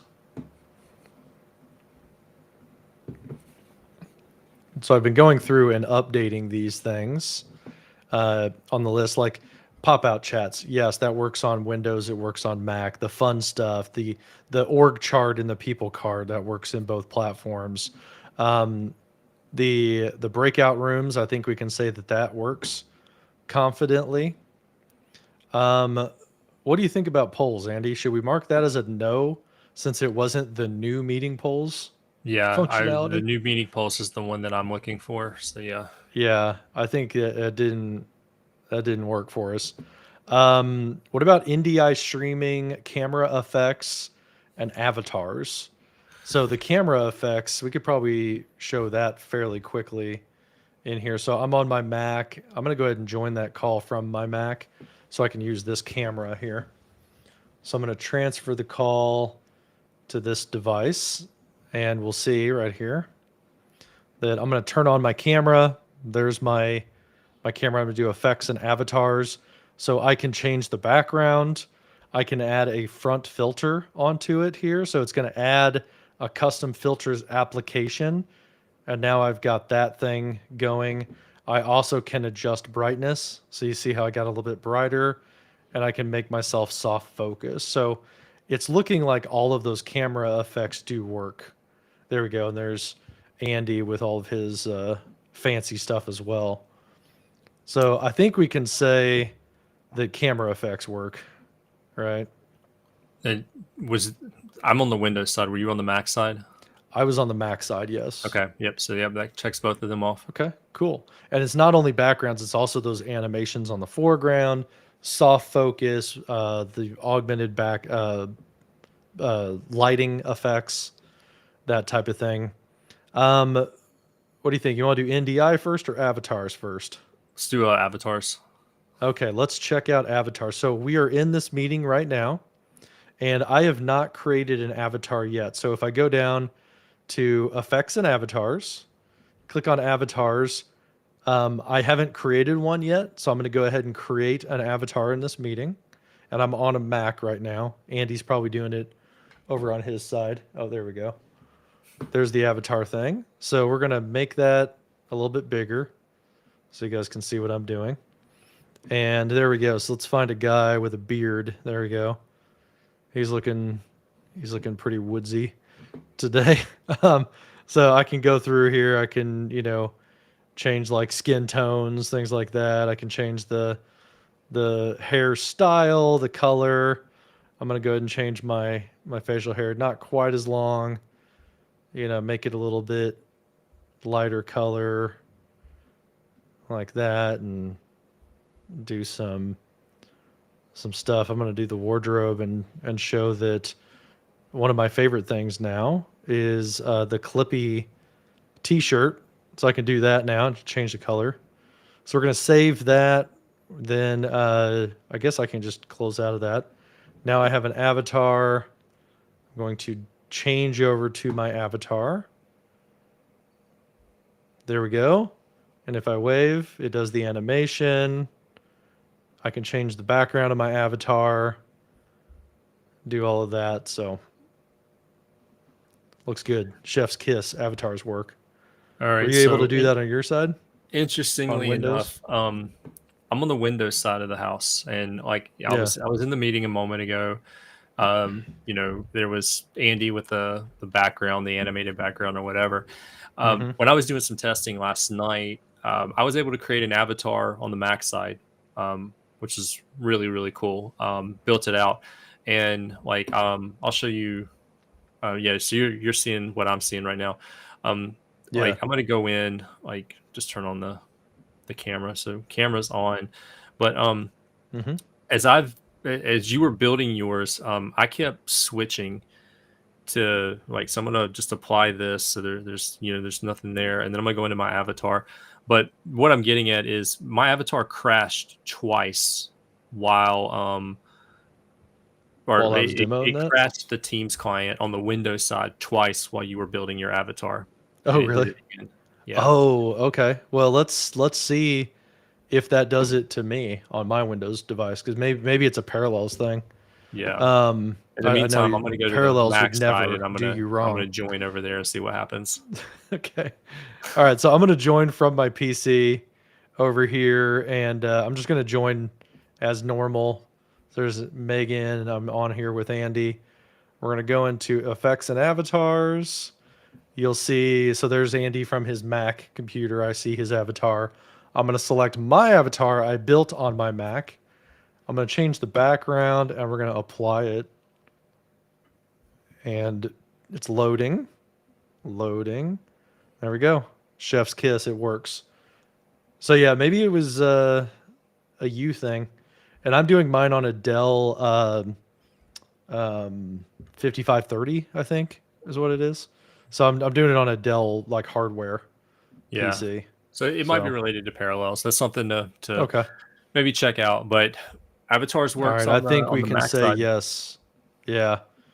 I think we can say yes, maybe as long as you're not trying to virtualize Windows.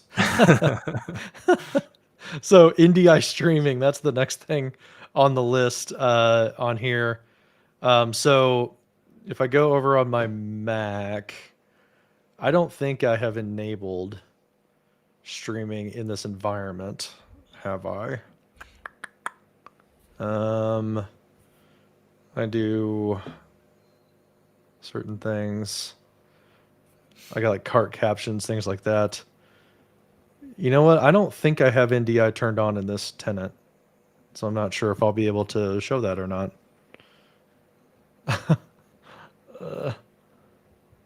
Am I missing something? I have music mode. Isn't it a setting inside of here? It's been a while since I've done it. Oh, Dwayne says in the chat that there's hardware requirements for avatars. Maybe it's something with the CPU in your VM or something. 6 gigabytes and 2 cores. Maybe you were starving your thing for resources or something. Yeah, I'll look into that after this is over. I am using Parallels. I am using a Mac with the M1 Max chip, so I'll see what kind of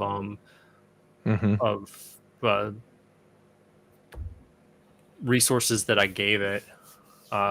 It's also running the Windows on ARM build, so I wonder if that has something to do with it as well. But I'll look into that. Thanks for pointing that out. Okay. Yeah, I'm curious though. I wonder if it's a fact that I don't have NDI on my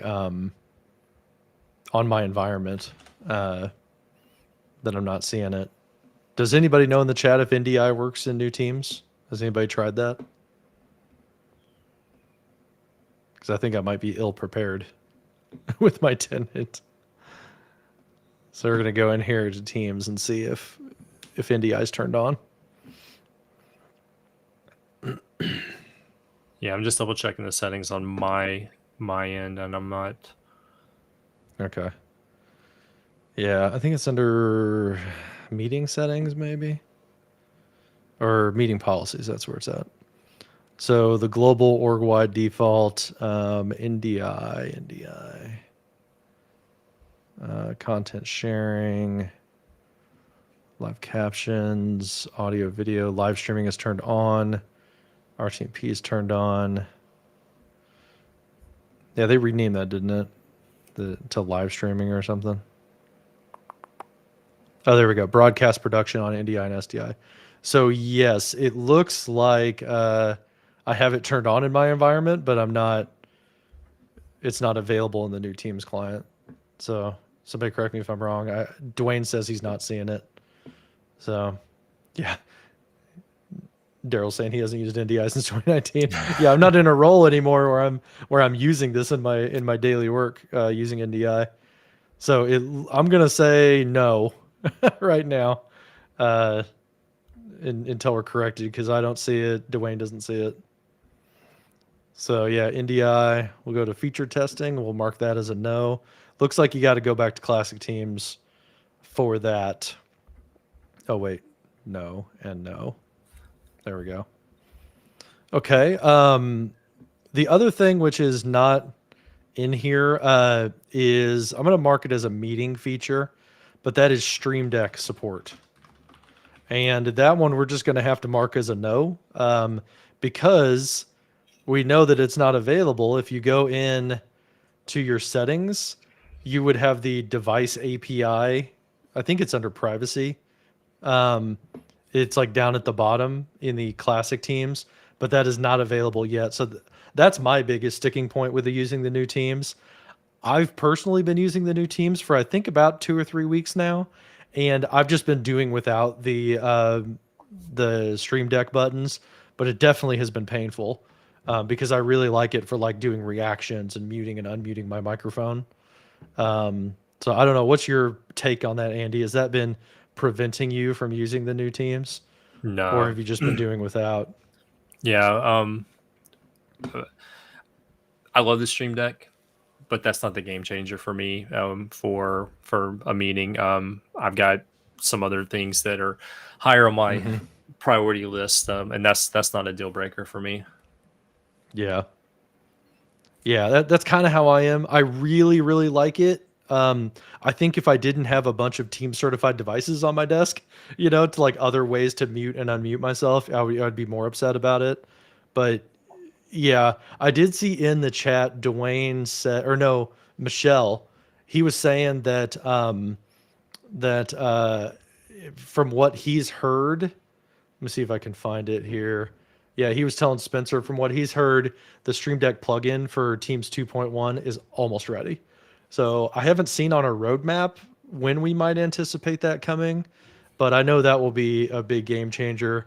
I know people in production environments, like or video production, like they're going to need NDI. They're going to probably want or need Stream Deck support for different things. So yeah, some of those for just having like better access to your reactions and starting and stopping recording stuff like that will be really helpful. So that's a no.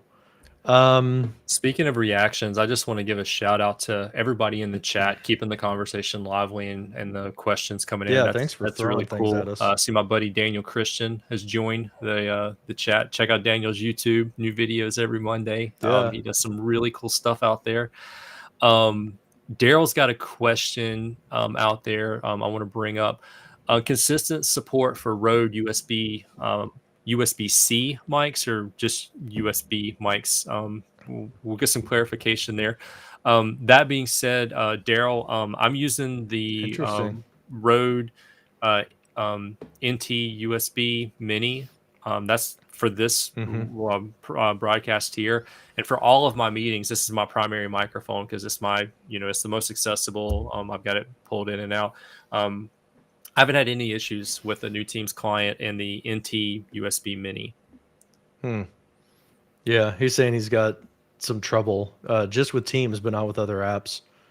I can't test that anymore because I actually sold my wireless Go 2 because I wasn't using it. So I sold it on Facebook Marketplace. I don't have any Rode mics anymore at this time. But I've been having trouble with my Elgato Wave XLR recently, though. I think it's a power issue where like I go to plug in my laptop and like this microphone doesn't work until I unplug and plug in my Elgato again.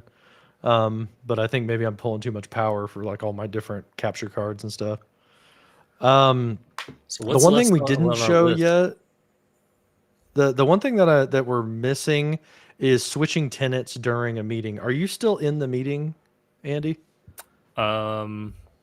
I can be. Give me 1 second.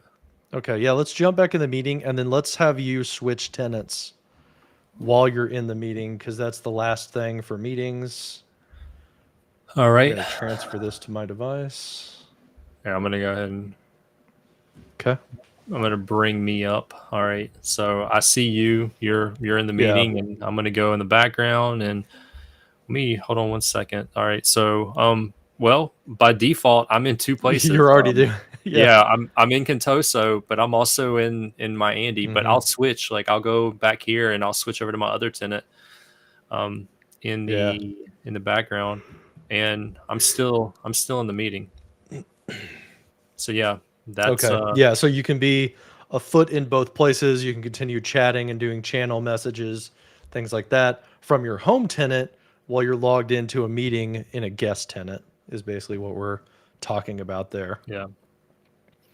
Perfect. Yeah. So we can mark that as a yes for that. That covers our MTMA features. And we've gone through everything with meetings. The last thing to check as we kind of land here is the app experience. So managing applications, using Teams apps, and managing stuff on your sidebar. There was some stuff in that known issues list that I think is a little bit out of date, to be honest, because from what I've noticed, I haven't had trouble using and managing Teams apps, but I know a lot of other people do use applications more than I do. So I guess some of those, like if we want to try installing a Microsoft Teams app, I can just go into the store, install SurveyMonkey, right? And now SurveyMonkey is available. It's in an app right here.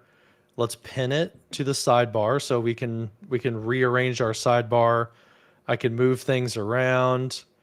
It seems to be working fine. If I go over to this side, I don't know how long it's going to take to show up uh, on my PC, but hopefully, let me sign out and sign back in, I guess. Or let me just quit and reopen Teams and see if that sidebar like kind of followed me to my other device. Dang it. I'm getting my mouse is getting squirrely. Okay, so Teams preview. See how it says new right there? That's what I was talking about. That's how you're going to know it's the new version. It used to say pre on it. So news. I'm going to close that thing out. And there's that Survey Monkey. Should be installed. Yeah, there it is right there. And so it didn't travel over on from my Windows to my Mac, but on the Windows side, I'm also able to pin and rearrange that.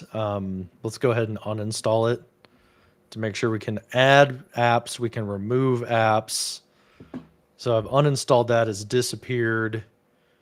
If I go back over to this side, it disappeared out of that sidebar over on that side. So I think we can mark those as yes. I think that might be an update that Microsoft has to make to their known issues list, because at least for me on Windows and Mac, I'm able to rearrange things and use those applications. We saw that in the polls app.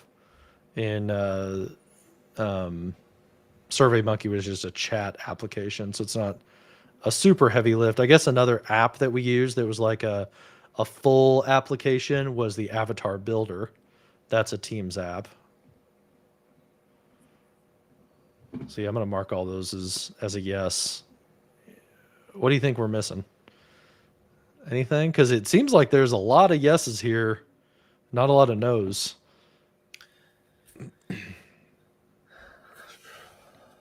Just looking through it real quick. Mm-hmm.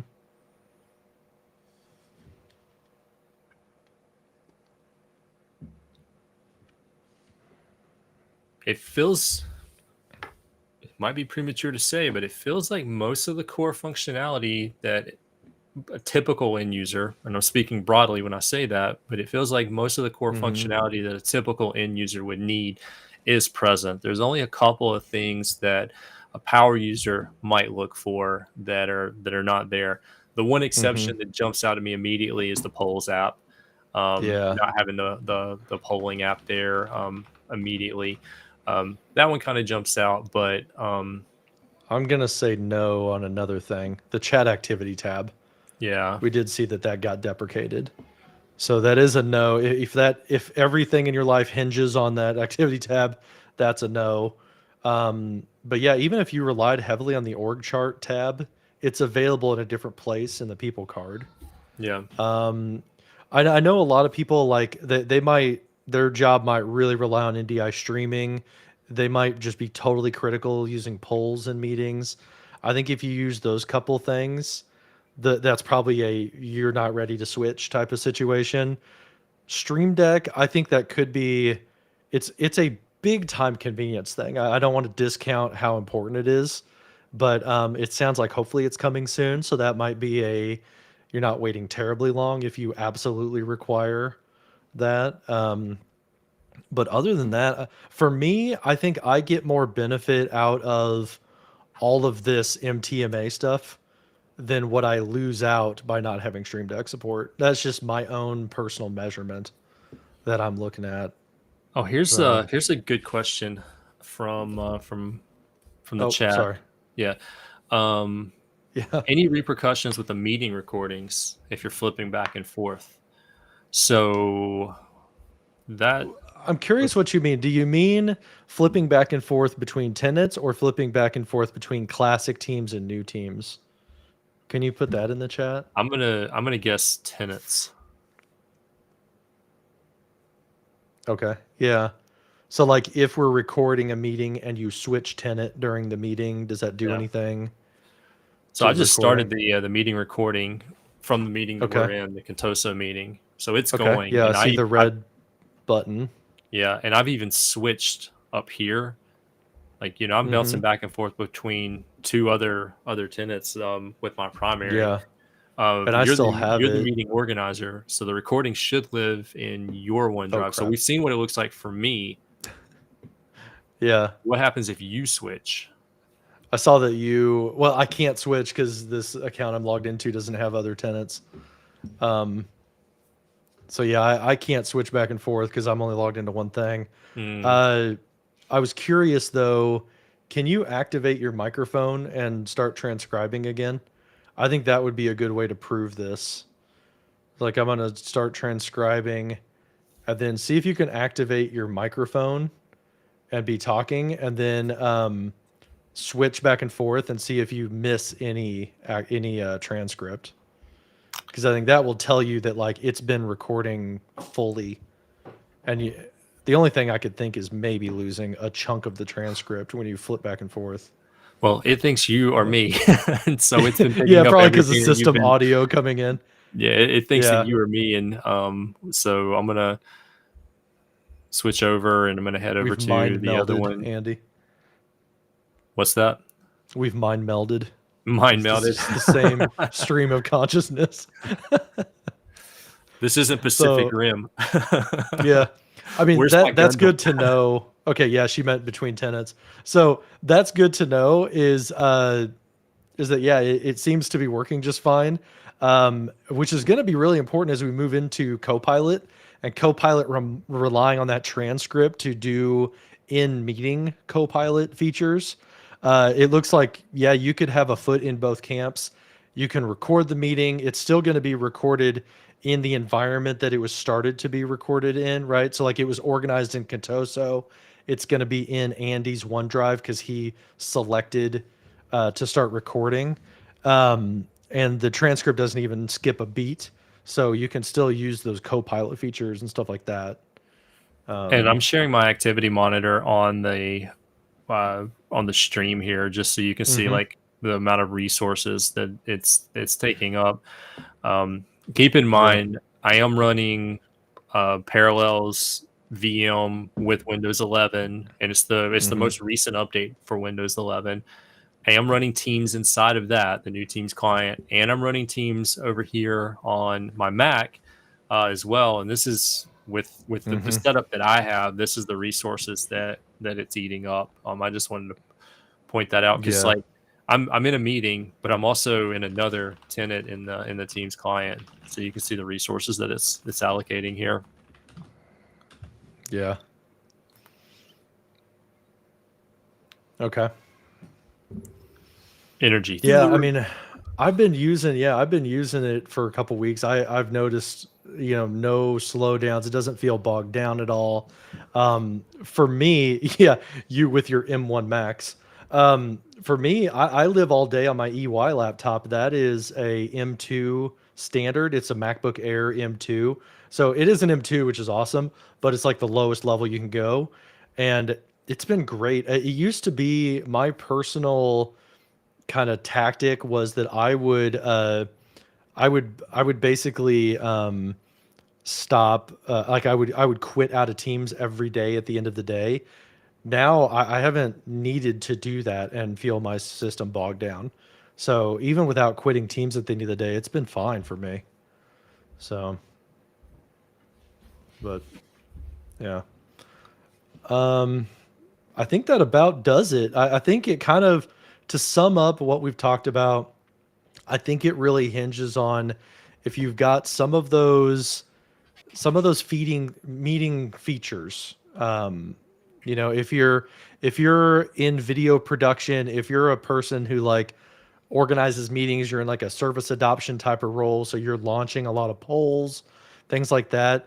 You may need to switch back and forth. Again, that switch up at the top is so handy that you can flip back whenever you need to use meeting polls if it doesn't work for you in the future. Um, I I don't know. I feel a lot better personally about living all day and recommending that people live in the new teams than I did back in like June when we looked at this, and there was a lot more gaps than there are today.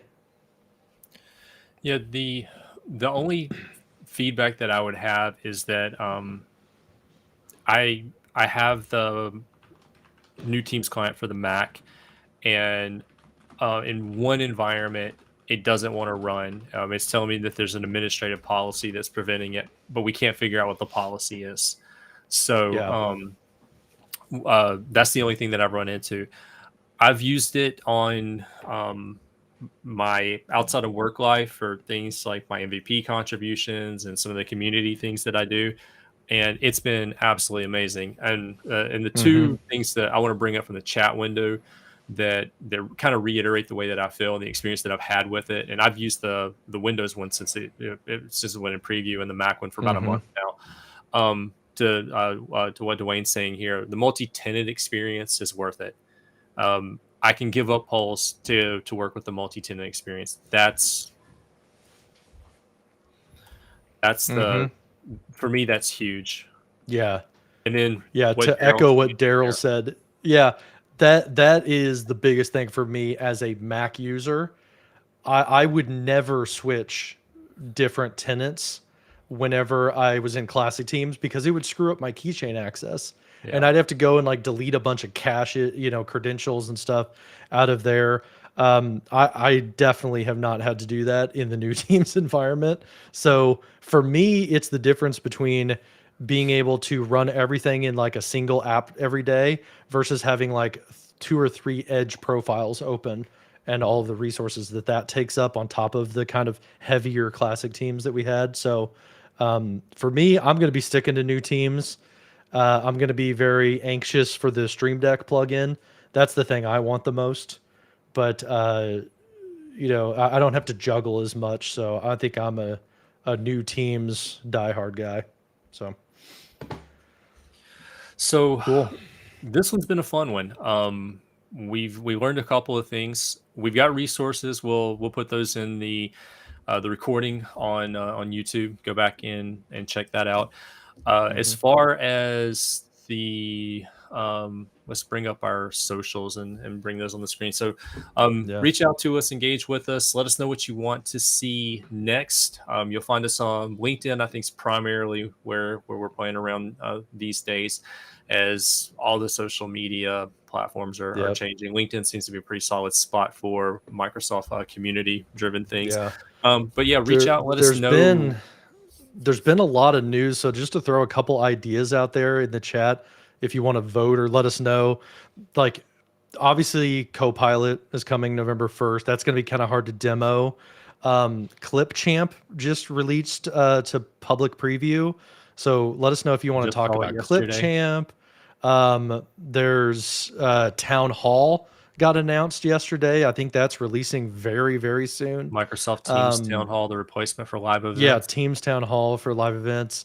So yeah, let us know. Like, would you like to see more about like AI type things and like prompt engineering, Copilot preparation, Clipchamp demo, or Town Hall? Maybe we'll kind of pick from the next of those. Yeah, that sounds good. So Yeah. cool. So engage with us on social. Um, and with that, thanks for the awesome participation in the chat here. This one's been lively. Share the recording with your Hmm. friends. Tell them about it, and we will see you in the Yep. next 365 deep dive. Thanks, All everybody. right. Thanks, everybody. Have a great month. We'll see you next time.